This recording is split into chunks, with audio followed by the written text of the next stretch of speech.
Well, hello everybody and welcome back to the channel, my friends. Today is the day. It is Star Trek Lower Decks Day. We are watching Star Trek Lower Decks Season 2, Episode 6, The SPY Humongous. I can't guess these titles anymore. I have no idea what's going to happen other than I'm going to be really fucking entertained. So let's get into it, my friends. If you could do me a favor before we start, hit that like button, smash that subscribe, ring that bell for notifications. You'll be alerted anytime we go live on YouTube with any of our Star Trek or science fiction related content. And if you'd like that content early or in a longer format, the link to our Patreon is in the description. Please join us over there. We would love to have you. It's a growing library, a growing community. A lot of fun, my friends. So, all that is then, but this is now. And what is this? This is Star Trek Lower Decks Season 2, Episode 6. I can't believe we're here already. Episode 6, The SPY Humongous. My friends, prepare to engage maximum warp reaction. And away we go.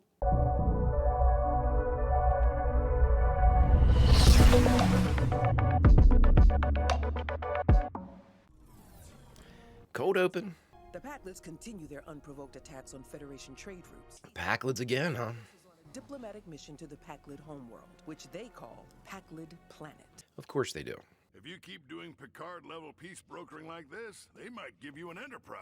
Well, I don't know about that. Oh, come on, Carol. Again, though, did their thing last year go well?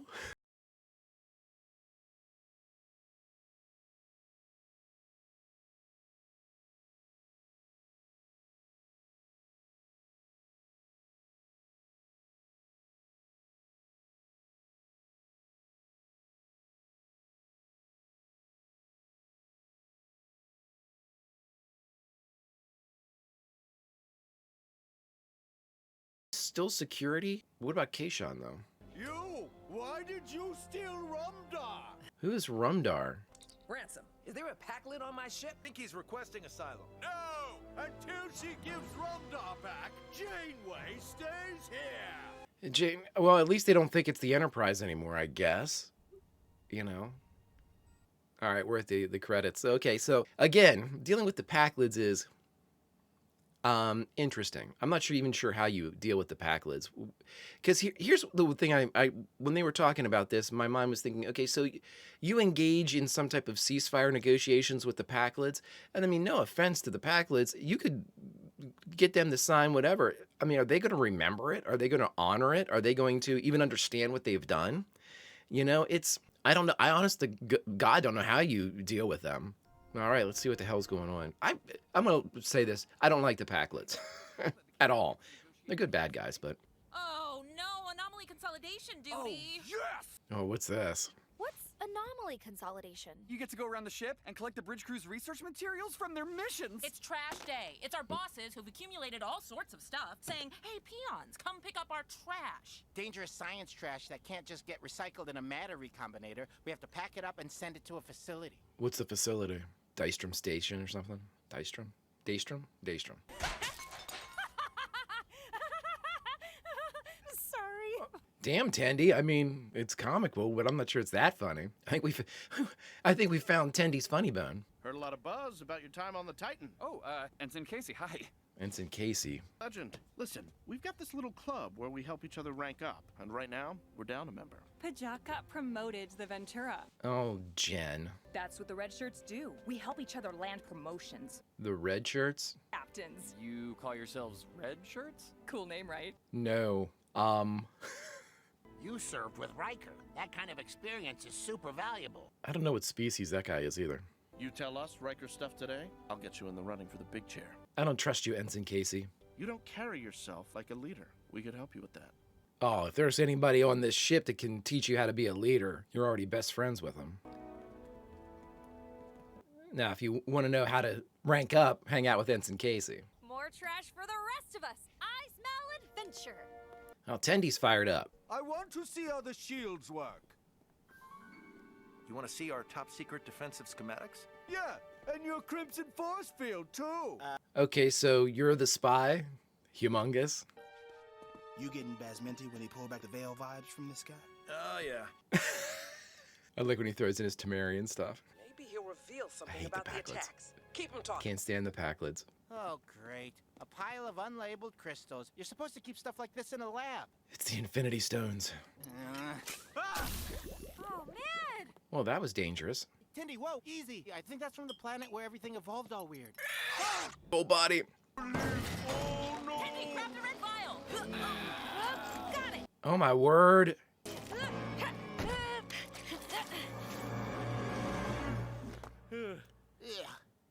I mean, everybody, Beckett Mariner. Finally, how often did Riker clean his trombone? Oh, constantly. It was actually kind of disruptive. I need to learn to blow something brass. I think you're well on your way, Ensign Casey, to blowing something brass. Now I want to see the warp core. Sure, we'll get you there, big guy.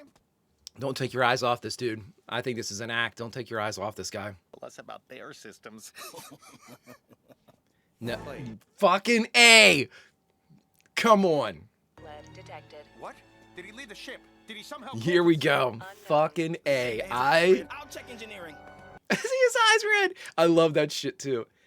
I knew that son of a bitch. Oh, I knew it. Tendi. Oh my God. Beckett is not having a good day. I'm sure these are all Easter eggs. Okay, so friends, I'm going to ask this while this is going on. What does Shax do now, and what does Kayshawn do now? I mean, is one security and one tactical? I don't know. Her Majesty, the Queen! Well, she's got a big helmet. The Rumtar is in the bathroom, but he said that you should negotiate a ceasefire. Oh, I don't have a big enough Carol. helmet to do that. Are you shitting me? Are you shitting me? Oh, did Riker modify his uniform? What? No. I mean, I guess they had to put a lot of extra room in his pants. For his legs, I mean. Oh my God, your hair. Wow, I didn't even take in the hair. I like my hair. I'm a cutie. This is good hair. I'm a cutie. Maybe just a trim? Oh, boy, I'm learning. Whoa, is that a Retruvian flask? You know it. Careful, those can release a gelatinous spray that traps you in this... Yeah, we know. We got that. Stop trying to make this fun. But what is your deal, okay? Every day isn't going to be some pristine, exploratory adventure. Come on. And it sucks. Get used to it. Okay, sorry. Come on now. Tendy's excited, but... The captain needs to always be prepared to give a rousing speech. So go ahead. Rouse them. Right now?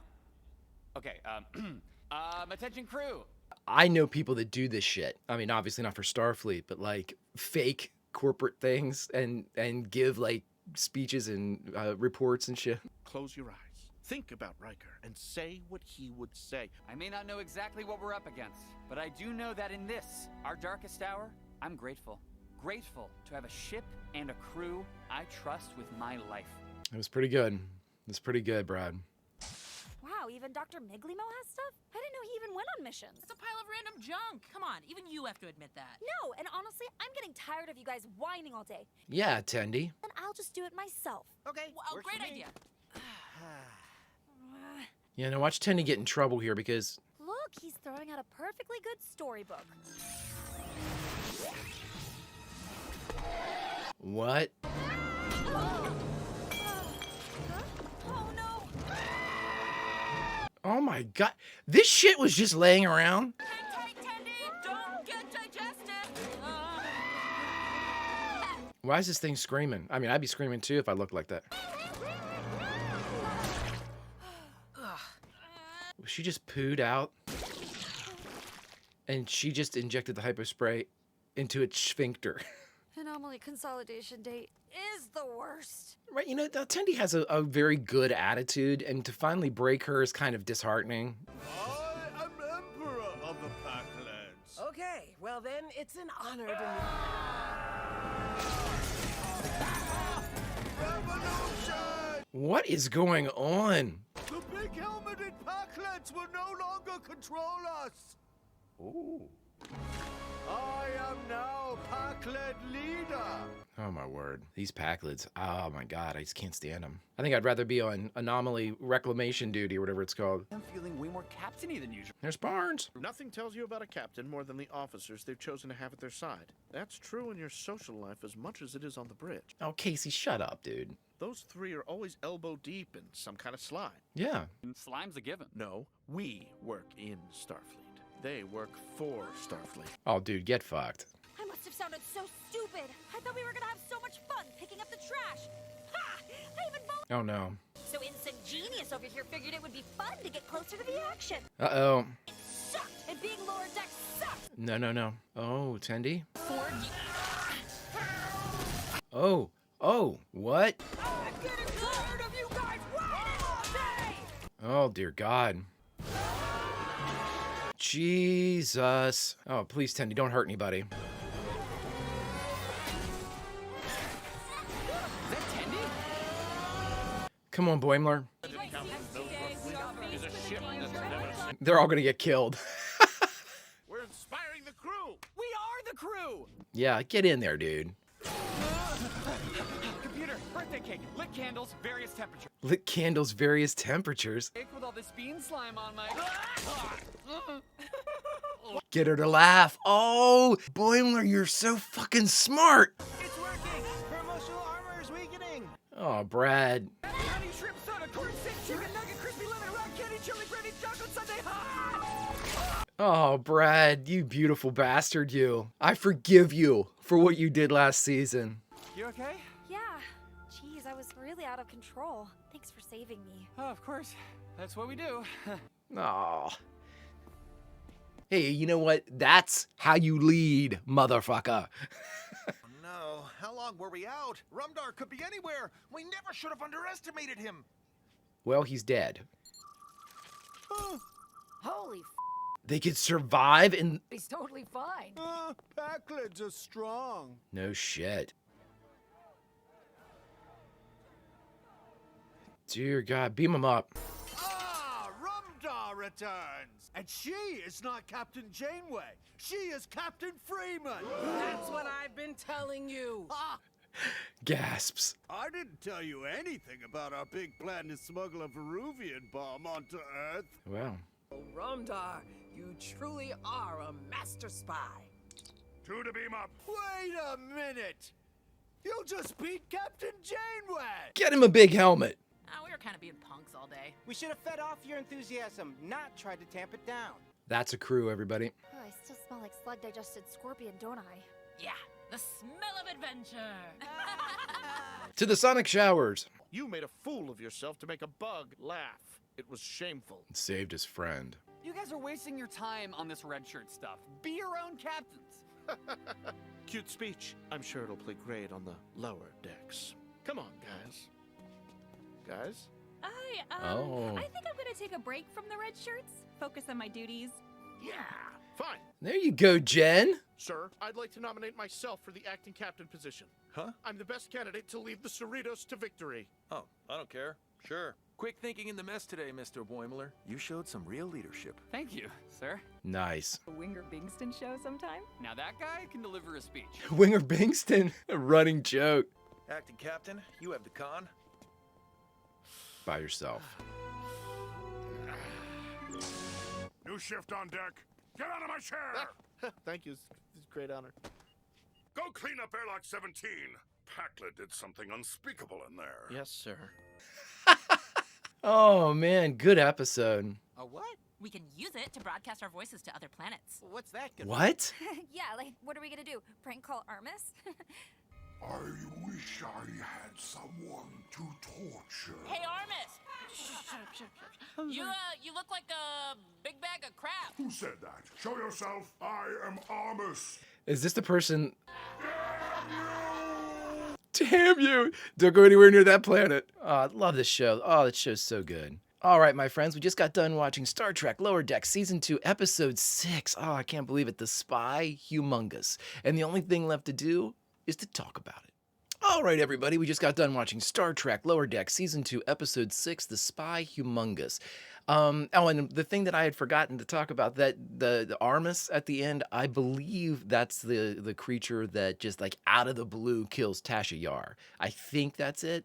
Um, Again, I my experience with the Next Generation is I've seen about half of it, but it's not like the front half or the back half. It's like, I've seen an episode here, 3 episodes there, I've seen more of the end, like the last 2 seasons probably than any of the prior seasons. But I have seen like Encounter at Farpoint, and I do remember seeing the one where Tasha Yar dies. Uh, and I'm pretty sure that was it. So, I mean, correct me if I'm wrong, kind of, if you can avoid spoilers. That's not how she dies, but I don't want to tell you how she dies. Okay. Whatever you guys think. But again, I think that's what it is. All right, my friends, that episode was really, really fun. And it is official. 6 episodes into the 2nd season, I have forgiven Bradward Boimler for his indiscretions with mentioning the relationship between Beckett Mariner and Carol Freeman. And again, I got really mad when Brad did that. But in retrospect, it was mad in the moment. But the thing that made me the most upset about what Brad did wasn't that he, alerted the entire crew. He had no idea he was doing that. He had no idea that he was telling everybody. I mean, I don't think he ever would have done that if he had known that everyone was listening. I certainly don't think Brad did that intentionally by any stretch of the imagination. So I was never mad at him for that. I was mad at him because he pressed in on something, in a joking manner when they were down handing off those the art supplies and stuff in episode 10 of last season, No Small Parts. But he didn't read the room with Beckett. Beckett was immediately her entire demeanor changes. And I mean, very earnestly, she tells him, you need to shut the fuck up, you be quiet. He didn't read that. He read that as kind of like, stop it, boy, more like kind of a teasing banter that they have. But she was genuinely upset about that. Genuinely wanted him to be quiet about that information. And Brad pressed on. And Brad didn't read that from his best friend, which is my final point about why I was mad at Brad. Brad didn't understand that if this was something that his best friend hadn't shared with him in confidence before, doing this as an ambush was certainly not the way to go, especially with the initial reaction that she had. And again, I do not think in any stretch of the imagination that Brad is a bad person. I don't think that I think that he is a very positive person. I think he is a very good friend. I think Brad has a lot of like interpersonal growth to do. I think and that's why, I mean, this is my long-winded way of leading into this episode. The growth that I wanted to see from Brad, we always talked about it in season 1. Brad was very static. Brad, he was struggling with certain things, and he kept towing the line as far as being a Starfleet officer, and wanting to rank up, and doing things by the book, and blah blah blah. And this, we've seen it in season 2 so far with his willingness to engage in more of Beckett's kind of harebrained schemes and stuff, like sneaking into the captain's party an episode or 2 ago. Just willingly, like when she makes mention of doing something like that, he's like, okay. Before he would have argued and said why it was against regulations and blah blah blah.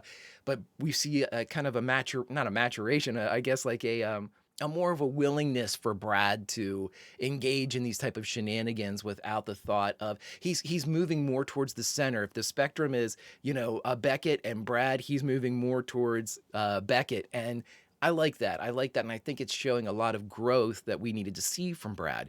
And this episode to me was the biggest jump for Brad. We've seen a lot of Brad getting into situations that he can get out of. A lot of them are of his own design. Brad's competency as an officer has never been in question for me. He's learning, but he knows a lot. Can he apply that in real world situations? Not really as well as Beckett's, she's the S tier of lower decks. But, Brad is able, with this episode, I'm going to keep on track here. With this episode, Brad had this leap, and he did so with this leap, this maturation, this absolute evolution of his character occurred away from the group. And I think that's the most telling part, is that he was removed from the lower decks crew, where you would think that that growth would take place, surrounded by his friends and, with more of an understanding and a comfort level with them. But in removing him and putting him with the red shirts, we got to see several elements of Brad kind of take hold. And I think the greatest part of this was the writer showed Brad give this rousing speech, where he kind of flashed holodeck style of, Brad seeing himself on the bridge, leading everybody and giving a very good, very inspirational, very, once more onto the breach type of speech. And it was well received by the red shirts. It was, noted by the red shirts that it was very good. I said it was very good because it was.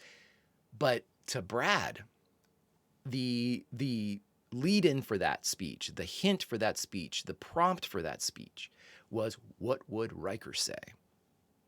And Brad was able to basically parrot what he had heard from Riker, or not parrot what he had heard directly, but be able to extrapolate like what Riker would have said.